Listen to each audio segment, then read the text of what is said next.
അല്ല, അദ്ദേഹത്തിന് അറിയാവുന്ന ഭാഷയിൽ അദ്ദേഹം അതൊക്കെ ചോദിച്ചു കൊള്ളട്ടെ. ഒരിക്കൽ പോലും ഒരു നിയമസഭയിലോ ഒരു പാർലമെൻറ്റിലോ അംഗമല്ലാതിരുന്ന ഒരാൾ ഇത്തരത്തിൽ ഈ ഒരു സഭയിൽ നടക്കുന്നത് ഒരു ഫ്ലോർ മാനേജ്മെൻറ്റിനെ സംബന്ധിച്ച്, ആ സഭയുടെ സാമാന്യ മര്യാദകളെ സംബന്ധിച്ച്, റൂൾസ് ഓഫ് ബിസിനസ്സിനെ സംബന്ധിച്ച് എന്തിനേറെ പറയുന്നു. ഇതുണ്ടല്ലോ, ഈ ഭരണഘടന, ഇന്ത്യയുടെ ഭരണഘടന എഴുതി ഉണ്ടാക്കിയിട്ട് 75 വർഷത്തിലേക്ക് നമ്മൾ കടക്കുന്നതിൻ്റെ തൊട്ട് തലേ ദിവസമാണ് ഇതെല്ലാം സംഭവിച്ചിട്ടുള്ളത് എന്നുള്ള കാര്യം കൂടി മറന്നു പോകരുത്. ഈ ഭരണഘടന തന്നെ വേണമെങ്കിൽ കീശയിൽ നിന്ന് വലിച്ചെടുക്കുന്ന ഒരു ചീട്ട് അത് വായിക്കുമ്പോഴേക്കും ഒറ്റ ഭേദഗതിയോടുകൂടി ഈ ഭരണഘടന റദ്ദാക്കപ്പെട്ടിരിക്കുന്നു എന്ന് പറയാൻ ആഗ്രഹിക്കുന്ന ഒരു പാർട്ടിയുടെ പ്രസിഡന്റല്ലേ പറഞ്ഞത് എന്ന് പറഞ്ഞു. വായിക്കേണ്ട ഗവർണർ ഇന്നലെ പാലക്കാട് ഒലവക്കോട് റെയിൽവേ സ്റ്റേഷനിൽ എത്തുമ്പോൾ ഈ സർക്കാരിന്റെ മുഖ്യ ഭരണകക്ഷിയുടെ വിദ്യാർത്ഥി സംഘടന കരിങ്കൊടി കാണിച്ചുകൊണ്ട് ആ ഗവർണർക്കെതിരെ നേരിടില്ലായിരുന്നു. അപ്പൊ ഗവർണർക്കെതിരെ തെരുവിൽ പോരാടുമ്പോൾ ആ ഗവർണറുടെ ഭാഗത്തു നിന്ന് മിനിമലായിട്ടുള്ള കോപ്പറേഷൻ ഈ ഒരുപാട് വിട്ടുപോകാതെ അല്ല അരുണേ, ഞാനതെല്ലാം സമ്മതിച്ചു. സ്റ്റുഡൻറ് ഫെഡറേഷൻ ഓഫ് ഇന്ത്യ അവർക്ക് സ്വന്തമായി പരിപാടിയും ഭരണഘടനയുമുള്ളൊരു വിദ്യാർത്ഥി പ്രസ്ഥാനമാണ്. ഞാൻ SFI പ്രവർത്തകനായിരുന്നതാണ്. SFI അങ്ങനെ ഏതെങ്കിലും ഒരു രാഷ്ട്രീയ പാർട്ടിയുടെ പോഷക സംഘടന അല്ല. വല്ലാതെ അരുണങ്ങ് പ്രേക്ഷകരെ തെറ്റിദ്ധരിപ്പിക്കാനായി ഒന്നും ശ്രമിക്കരുത് കേട്ടോ, അത് ശരിയായ ഒരു കാര്യമല്ല.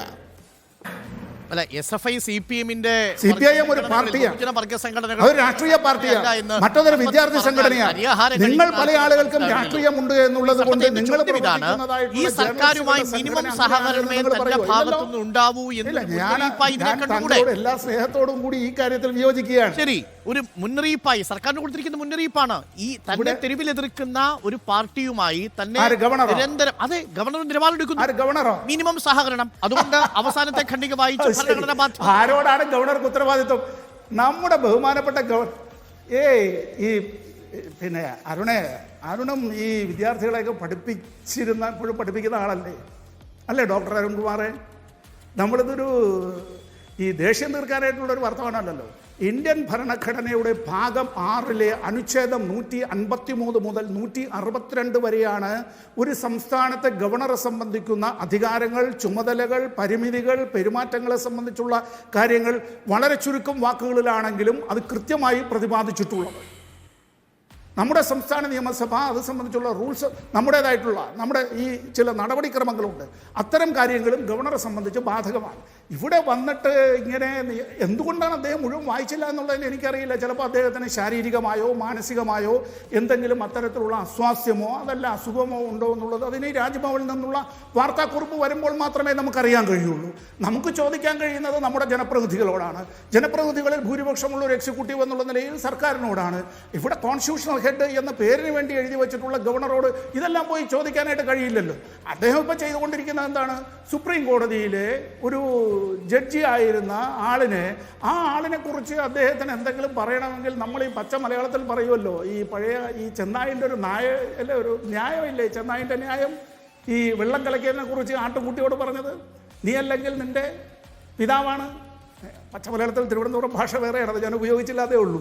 നീ അല്ലെങ്കിൽ നിന്റെ അച്ഛനാണ് വെള്ളം കലക്കിയത് എന്നുള്ള നിലയിലേക്ക് ഇങ്ങനെ വല്ലാതെ സമനില തെറ്റിയത് പോലെയൊക്കെ പറയും. ഒരു ഗവർണർ എങ്ങനെ പെരുമാറാൻ പാടില്ല എന്നുള്ളതിൻ്റെ ഉത്തമ ഉദാഹരണമായി ഒരാൾ മാറാനായി അറിഞ്ഞോ അറിയാതെയോ തീരുമാനിച്ചു പോയാലോ, അദ്ദേഹത്തെ ഉപദേശിക്കുന്നവർ അത്തരം കാര്യങ്ങളിൽ ശ്രദ്ധ പുലർത്താതിരുന്നാലോ, ഇതൊക്കെ ഇത്തരം കാര്യങ്ങളിൽ ചരിത്രം എങ്ങനെ വിധി എഴുതും?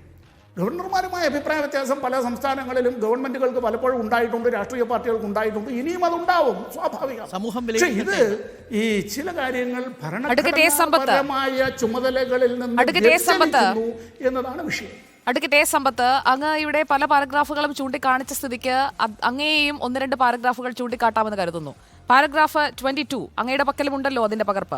അതിൽ കൃത്യമായി പറയുന്നു, സാമ്പത്തിക കാര്യങ്ങളിൽ കേന്ദ്രവും സംസ്ഥാനവും തമ്മിൽ നിലനിൽക്കുന്ന അസമത്വത്തിൽ നിന്നും ഉത്ഭവിച്ച പണഞ്ഞെരുക്കം, വിഭവ സമാഹരണത്തിന് ഗണ്യമായ സ്രോതസ് കേന്ദ്രത്തിനുണ്ട്, ഇന്ത്യയുടെ ഫെഡറൽ സംവിധാനത്തിലെ വലിയ അസമത്വം. പിന്നെ പാരഗ്രാഫ് 23 കാലാകാലങ്ങളിലുള്ള ധനകാര്യ കമ്മീഷനുകളുടെ അവാർഡുകളെ കുറിച്ച് പറഞ്ഞുകൊണ്ട് സ്ഥിരമായി CPIM പറഞ്ഞുകൊണ്ടിരിക്കുന്ന, സർക്കാർ പറഞ്ഞുകൊണ്ടിരിക്കുന്ന 3.88% നിന്ന് 1.92% കുറഞ്ഞതിനെ കുറിച്ച് പറയുന്നു. അടുത്തത് സുപ്രീം കോടതിയെ സംസ്ഥാനം പോയ സാഹചര്യം ഏതാണ് എന്ന് വിശദീകരിക്കുന്ന 3-4 പാരഗ്രാഫുകൾ ഉണ്ടല്ലോ. അപ്പോൾ എല്ലാം സർക്കാരിന്റെ പ്രവർത്തനങ്ങളെ കുറിച്ച് മാത്രമല്ല പറഞ്ഞു പോകുന്നത്, ഗവർണർക്ക് വിയോജിപ്പുള്ള ഭാഗങ്ങളുണ്ട്. ഗവർണറുടെ വിയോജിപ്പല്ല വിഷയം. ജനങ്ങളോട് ഉത്തരം പറയേണ്ടത് സംസ്ഥാന സർക്കാരാണ്. ജനപ്രതിനിധികളാണ്. ആരാണ്? നിയമസഭാംഗങ്ങളാണ്. ഇല്ല, ഗവർണർ അല്ല ഇവിടെ ജനങ്ങളോട് ഉത്തരം പറയുന്നത്. താങ്കൾ പറഞ്ഞ കാര്യങ്ങൾ truth, nothing else but truth, അല്ലേ? ഈ പറഞ്ഞ കാര്യങ്ങൾ, താങ്കൾ സൂചിപ്പിച്ച ഈ ഖണ്ഡികകളിൽ പറഞ്ഞിട്ടുള്ള കാര്യങ്ങൾ സത്യം, പച്ചയായ സത്യം, സത്യമല്ലാതെ മറ്റൊന്നുമല്ലല്ലോ. അതിൽ ധവളപത്രം ഇറക്കാൻ പ്രതിപക്ഷം പറഞ്ഞിട്ടില്ലേ ശ്രീ എ സമ്പത്ത്? കേരളം അതിന്റെ ഒരു ഇരയായി മാറുന്നു. ശ്രീ എ സമ്പത്ത് ഇതിന്റെ ഈ കണക്കുകളുടെ കൃത്യത വ്യക്തമാക്കാൻ ഒരു ധവളപത്രം ഇറക്കാൻ പ്രതിപക്ഷം പറഞ്ഞിട്ടുണ്ടല്ലോ. You are watching Reporter Evening Show.